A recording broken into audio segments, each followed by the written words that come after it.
السلام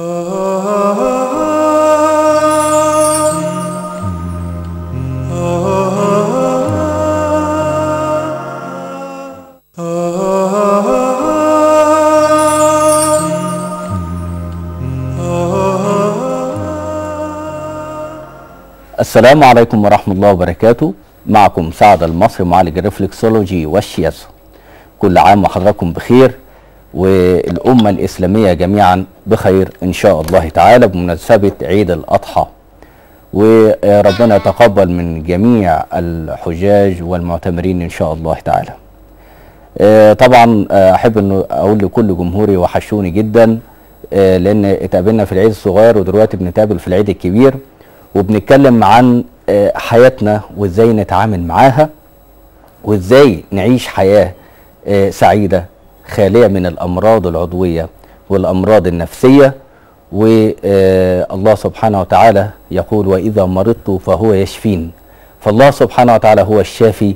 وهنبدأ مع بعض كده نكمل موضوع الرفلكسولوجي أو ما يعرف بالطب الفرعوني، وخصوصا ان دي حاجات قليلة جدا جدا في مصر او على مستوى الوطن العربي الناس تكون عارفاها. فنبدأ كده واحدة واحدة نتكلم عن هذا الموضوع الشيق، وازاي ان احنا نعيش حياة خالية من الامراض، سواء كانت هذه الامراض امراض عضوية او امراض نفسية. لو تتذكروا حضراتكم كده من الحلقة اللي فاتت اتكلمنا ان الانسان بداخله عناصر كيميائية طبيعية. اخر احصائيه كده عملتها الولايات المتحده الامريكيه ان في جسمنا كيماويات بتعادل نقديا 23 مليار دولار. 23 مليار دولار ده نسب الكيماويات الموجوده في جسم الانسان. بعض الناس يقول لك دلوقتي الدنيا عماله تغلى والدنيا كذا، مفيش حد رخيص الا البني ادم. لا، المعلومه دي غلط.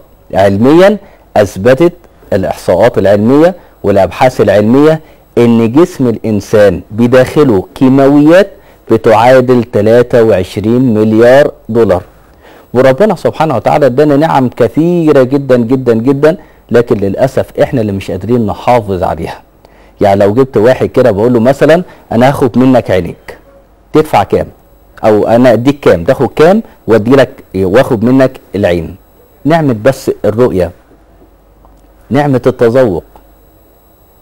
هارون الرشيد لما سألوه بما يملك من ومن قالوا له تدفع كام في شربة ماء؟ قال نصف ما أملك.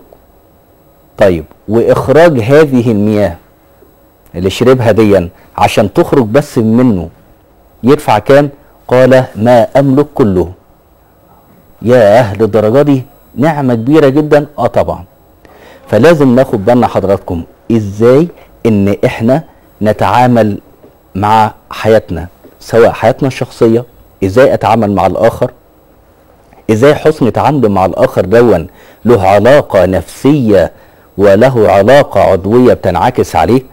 كل الحاجات دي ان شاء الله هنتكلم عنها، ويا ريت كده نكون صاحيين كده وواعيين، ما يكونش اللحمة والناس بعد كده هتروح اليوريك اسيد عالي والناس رجلها ابتدت تورم. كل ده من اكل اللحمة. لا، واحدة واحدة كده، كلوا ولا تسرفوا.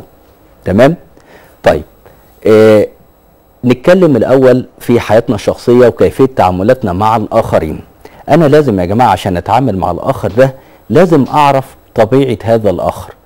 إحنا كل إنسان له بصمة مختلفة عن التانية، وبالتالي نحن جميعا مختلفين طبائع وشخصيات. كل واحد له لغة معينة، الواحد إزاي يتكلم من خلالها، ازاي يكون مدخلي لهذا الاخر، ازاي لا اقتحم على هذا الاخر. لازم افتح الباب بيني وبين الاخر ده، لان لو في اي مشكلة بيني وبينه خلاص حصل قط، حصل كده انقطاع، مفيش تواصل بيني وبينه. صح؟ بتيجي كده تعمل اي برنامج في الكمبيوتر يقول لك نو كونكت او كونكت، في اتصال او عدم تواصل.